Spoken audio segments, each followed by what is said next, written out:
35 ವರ್ಷಗಳ ಹಿಂದೆ ತಾಯಮ್ಮ ಅಂಡ್ ಅವರ ಅಣ್ಣ ತಮ್ಮದರ ಕುಟುಂಬ ಇದೆಯಲ್ಲ, ಅದು ಬಲಿಷ್ಠವಾಗಿತ್ತು ಸ್ನೇಹಿತರೆ. ಹೇಮಲತಾ ಕುಟುಂಬ ಇದೆಯಲ್ಲ, ಹೇಮಲತಾ ಮತ್ತು ಅವರ ಪತಿ ರಾಮು, ಅವ್ರಿಗೆ 2 ಪುಟ್ಟ ಪುಟ್ಟ ಮಕ್ಕಳಿದ್ರಲ್ಲ, ಅವರು ಆ ಕಾಲಘಟ್ಟದಲ್ಲಿ ದುರ್ಬಲರಾಗಿದ್ರು.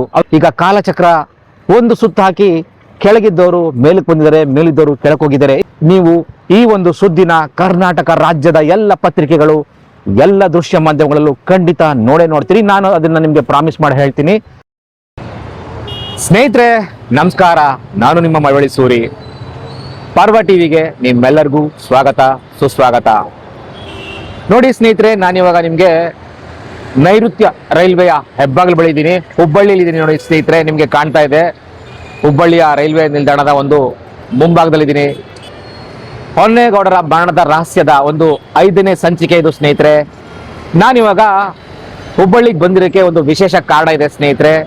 ಹೊನ್ನೇಗೌಡರು 1932ರಲ್ಲಿ ಕರ್ನಾಟಕ ಮತ್ತು ತಮಿಳುನಾಡು ಬಾರ್ಡರ್ಲಿರುವಂಥ ಕನಕಪುರ ತಾಲೂಕಿನ ಹೊಸದುರ್ಗ ಪಂಚಾಯಿತಿ ವ್ಯಾಪ್ತಿಯ ಭೀಮಗೊಂಡನಹಳ್ಳಿ ಗ್ರಾಮದಲ್ಲಿ ಜನಿಸ್ತಾರೆ ಸ್ನೇಹಿತರೆ. ಆ ಭೀಮಗೊಂಡನಹಳ್ಳಿ ಗ್ರಾಮ ಕಾವೇರಿ ನದಿ ಪಕ್ಕದಲ್ಲಿದ್ರು ಕೂಡ ಆ ನದಿ ನೀರು ಇವರಿಗೆ ಯಾವುದೇ ರೀತಿಯ ಒಂದು ಉಪಯೋಗಕ್ಕೆ ಅವತ್ತು ಬರ್ತಿರಲಿಲ್ಲ ಸ್ನೇಹಿತರೆ, ಇವತ್ತು ಕೂಡ ಬರ್ತಾ ಇಲ್ಲ. ಆದರೆ ಹೊನ್ನೇಗೌಡರು ಆ ಒಂದು ಕಾಲಘಟ್ಟದಲ್ಲಿ 1940ರ ಆಸುಪಾಸಿನಲ್ಲಿ ಜೀವನ ನಿರ್ವಹಣೆಗೋಸ್ಕರ, ಹೊಟ್ಟೆಪಾಡಿಗೋಸ್ಕರ ತನ್ನ ಸಹೋದರಿಯಾದಂಥ ತನ್ನ ಅಕ್ಕನ ಮನೆಗೆ ಮೈಸೂರಿಗೆ ವಲಸೆ ಹೋಗ್ತಾರೆ ಸ್ನೇಹಿತರೆ. ಅಲ್ಲಿ ಅವರ ಒಂದು ಭಾಗ್ಯದ ಬಾಗಿಲು ತೆಗೆಯುವಂಥ ಒಂದು ಕೆಲಸ ನಡೆಯುತ್ತೆ. ಯಾಕೆಂದ್ರೆ ಹೊನ್ನೇಗೌಡರು ಹೆಚ್ಚಿನ ವಿದ್ಯಾಭ್ಯಾಸ ಮಾಡಿರಲಿಲ್ಲ, ಕೇವಲ 3ನೇ ತರಗತಿಯವರೆಗೂ ಮಾತ್ರ ಓದಿರ್ತಾರೆ ಸ್ನೇಹಿತರೆ. ಈ 3ನೇ ತರಗತಿ ಓದಿದಂಥ ಹೊನ್ನೇಗೌಡರು ಹೇಗೆ ರೈಲ್ವೆ ಲೋಕೋ ಪೈಲಟ್ ಆದ್ರು ಅಂತ ಒಂದು ಕುತೂಹಲ ಖಂಡಿತ ನನಗೂ ಇತ್ತು, ಮತ್ತೆ ನಿಮ್ಮೆಲ್ಲರಿಗೂ ಇದೆ ಸ್ನೇಹಿತರೆ. 3ನೇ ತರಗತಿಯವರೆಗೂ ವ್ಯಾಸಂಗ ಮಾಡಿದಂಥ ಶ್ರೀಯುತ ಹೊನ್ನೇಗೌಡರು ರೈಲ್ವೆ ಲೋಕೋ ಪೈಲಟ್ ಅಂದ್ರೆ ಶಂಟರ್, ಅಂದ್ರೆ ಒಂದು ರೈಲ್ವೆ ನಿಲ್ದಾಣದ ಒಳಗಡೆ ಬೋಗಿಗಳನ್ನ ಅಸೆಂಬಲ್ ಮಾಡಿ ಅದಕ್ಕೆ ಇಂಜಿನ್ನ ಜೋಡಿಸಿ ಒಂದು ಪರಿಪೂರ್ಣ ರೈಲ್ ಮಾಡಿ ಅದನ್ನ ಸ್ಟೇಷನ್ ತಂದ್ಬಿಡುವಂತ ಒಂದು ಕೆಲಸ ಮಾಡ್ತಿದ್ರು. ಅದಕ್ಕೆ ರೈಲ್ವೆ ಭಾಷೆಯಲ್ಲಿ ಶಂಟರ್ ಅಂತ ಕರೀತಾರೆ ಸ್ನೇಹಿತರೆ. ಏನು ನಿಮಗೆ ಒಂದು ಹುಬ್ಬಳ್ಳಿಯ ರೈಲ್ವೆ ನಿಲ್ದಾಣ ಕಾಣ್ತಾ ಇದೆಯಲ್ಲ, ಇವಾಗ ಇದೇ ಒಂದು ರೈಲ್ವೆ ನಿಲ್ದಾಣದಲ್ಲೂ ಕೂಡ ಶ್ರೀಯುತ ದಿವಂಗತ ಹೊನ್ನೇಗೌಡರು ಕೂಡ ಇಲ್ಲೂ ಕೂಡ ಕರ್ತವ್ಯ ನಿರ್ವಹಿಸಿದರೆ ಸ್ನೇಹಿತರೆ. ಮತ್ತೆ ಹೊನ್ನೇಗೌಡರ ಹೆಜ್ಜೆ ಗುರುತುಗಳನ್ನ ಹುಡ್ಕೊಂಡು ನಾನು ಮೈಸೂರಿಗೂ ಹೋಗಿದ್ದೆ, ಹುಬ್ಬಳ್ಳಿಗೂ ಬಂದಿದ್ದೆ. ಸಾಕಷ್ಟು ಕುತೂಹಲಕರವಾದಂಥ ಸ್ಫೋಟಕವಾದಂಥ ವಿಚಾರಗಳನ್ನ ಸಂಗ್ರಹಿಸಿದ್ದೀನಿ ಸ್ನೇಹಿತರೆ. ಆದರೆ ಆ ಸಂಪೂರ್ಣ ದೃಢೀಕೃತ ನಕಲು ಪ್ರತಿಗಳು ನಮ್ಮ ಕೈ ಸೇರುವವರೆಗೂ ಈ ವಿಚಾರ ನಿಮಗೆ ನಾನು ಹೇಳಕ್ಕಾಗ್ತಾ ಇಲ್ಲ. ಆ ಎಲ್ಲ ದೃಢೀಕೃತ ನಕಲು ಪ್ರತಿಗಳು ನನ್ನ ಕೈಗೆ ಕೆಲವೇ ದಿನಗಳಲ್ಲಿ ತಲುಪುತ್ತೆ ಸ್ನೇಹಿತರೆ.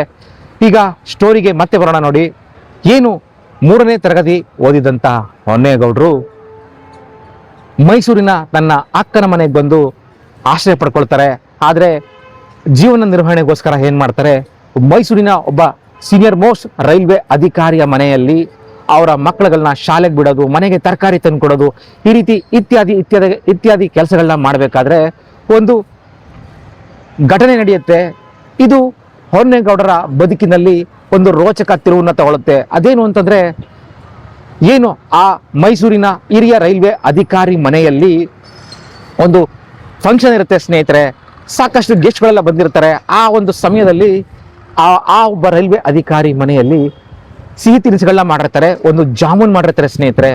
ಆ ಜಾಮೂನನ್ನ ಹೊನ್ನೇಗೌಡರು ಕಾಳತನದಲ್ಲಿ ಕದ್ದು ತಿನ್ಬಿಡ್ತಾರೆ. ಆಗ ಆ ರೈಲ್ವೆ ಅಧಿಕಾರಿಯ ಶ್ರೀಮತಿಯವರು, ನಾನು ಇಷ್ಟು ಜಾಮೂನ್ ಮಾಡಿದ್ದೆ, ಒಂದು ಜಾಮೂನ್ ಕಾಣ್ತಿಲ್ಲ ಅಂತ ಹೇಳಿದಾಗ ಹೊನ್ನೇಗೌಡರು ಅದನ್ನ ನಾನೇ ತಿಂದೆ ಅಂತ ಸತ್ಯ ನುಡಿತಾರೆ ಸ್ನೇಹಿತರೆ.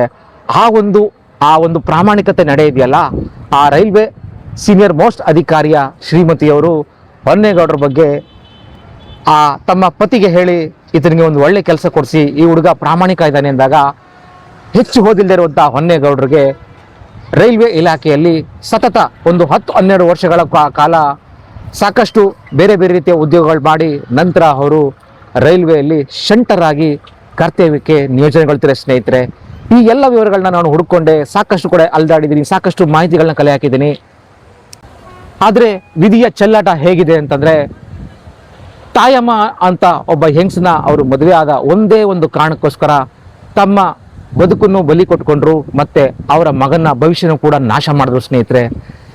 ಈಗ ನಾವು ಸಾಕಷ್ಟು ರೋಚಕವಾದಂಥ ವಿಚಾರಗಳನ್ನ ಪತ್ತೆ ಹಚ್ಚಿದ್ದೀವಿ. ಆಲ್ಮೋಸ್ಟ್ ಈ ಪ್ರಕರಣದ 90% ತನಿಖೆನ ಮುಗಿಸಿದ್ದೀವಿ. ಇನ್ನು ಇರುವುದು ಕೇವಲ 1% ಅದನ್ನ ನಾನು ನಿಮಗೆ ಮುಂದಿನ ಸಂಚಿಕೆಯಲ್ಲಿ ತಿಳಿಸ್ತೀನಿ ಸ್ನೇಹಿತರೆ. ಹೊನ್ನೇಗೌಡರು ಮತ್ತು ಅವರ ಪುತ್ರ ಯಾವ ರೀತಿ ಅವರು ಅಂತ್ಯ ಆದರು ಅನ್ನುವಂಥದ್ದು ಎಲ್ಲ ವಿವರಗಳನ್ನ ಸಾಕಷ್ಟು ಶ್ರಮವಹಿಸಿ 3-4 ತಿಂಗಳುಗಳಿಂದ ಪತ್ತೆ ಹಚ್ಚಿದ್ದೀನಿ ಸ್ನೇಹಿತರೆ.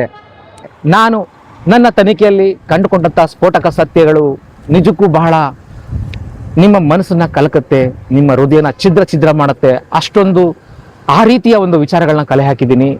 ಆದರೆ ಸಂಪೂರ್ಣ ವಿಚಾರನ ನಾನು ನಿಮಗೆ ಕೆಲವೇ ದಿನಗಳಲ್ಲಿ ತಿಳಿಸ್ಕೊಡ್ತೀನಿ.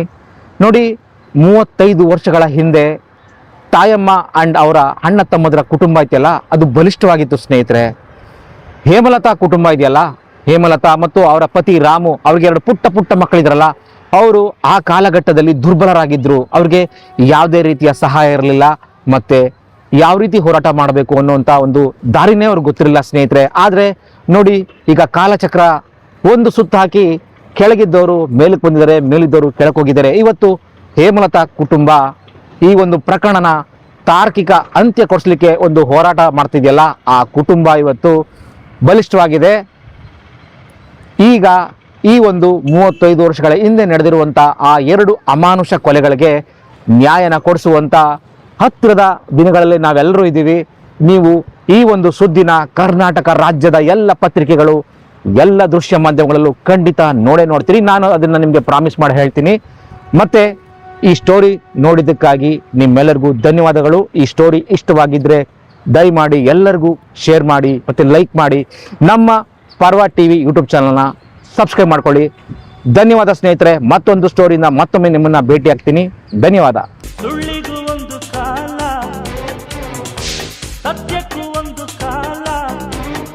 ನಮ್ಮ ಯೂಟ್ಯೂಬ್ ಚಾನೆಲ್ನ ಸಬ್ಸ್ಕ್ರೈಬ್ ಆಗಿ, ಲೈಕ್ ಮಾಡಿ, ಪಕ್ಕದಲ್ಲಿ ಕಾಣಿಸೋ ಬೆಲ್ ಐಕನ್ನ ಕ್ಲಿಕ್ ಮಾಡಿ.